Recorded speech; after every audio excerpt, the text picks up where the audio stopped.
हमारे खुदावंद यीशु की अंजील मुक़द्दस मत्ती के मुताबिक उसका 23वां बाब 27 से 32 आयत तक। एक दिन यीशु ने कहा, तुम पर अफसोस ए फकीरों और फरीसियों, ए रियाकारों, क्योंकि तुम सफ़ेदी फिरी हुई कब्रों की मानित हो, जो बाहर से खूबसूरत दिखाई देती हैं पर अंदर मुर्दों की हड्डियां और हर तरह की निजासत से भरी हैं।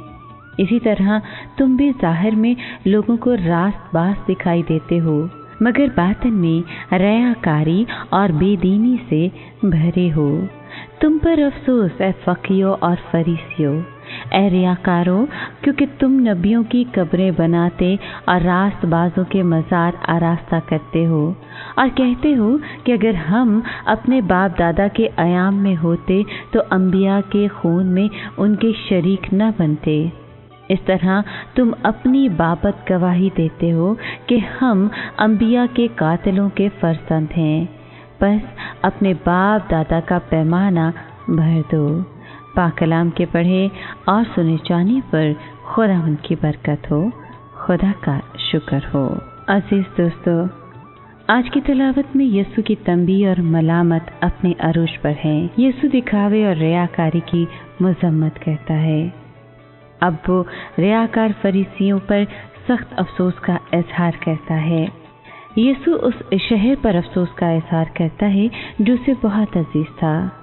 जब वो ये याद करता है कि खुदा कितने लंबे अरसे तक अपने लोगों को तौबा की तरफ माइल करने की कोशिश करता रहा और किस तरह वो खुद उनसे दरख्वास्त करता रहा कि उसे और उसकी निजात को कबूल करें, मगर सब बेसुध साबित हुआ, तो उसका दिल टूटता नजर आता है।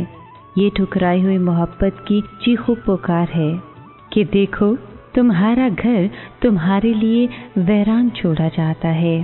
ये हैकल और शहर की तबाही के मुतालिक पेशन गोई है। तो भी इसके बाद की आयत हमें उम्मीद दिलाती है कि बनी इस्राएल उसे उसकी दूसरी आमद पर देखेंगे।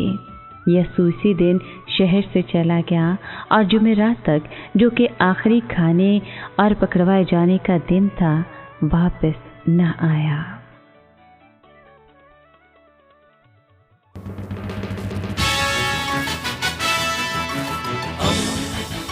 दोस्ती का पैगंबर, रेडियो वेरितास एशिया।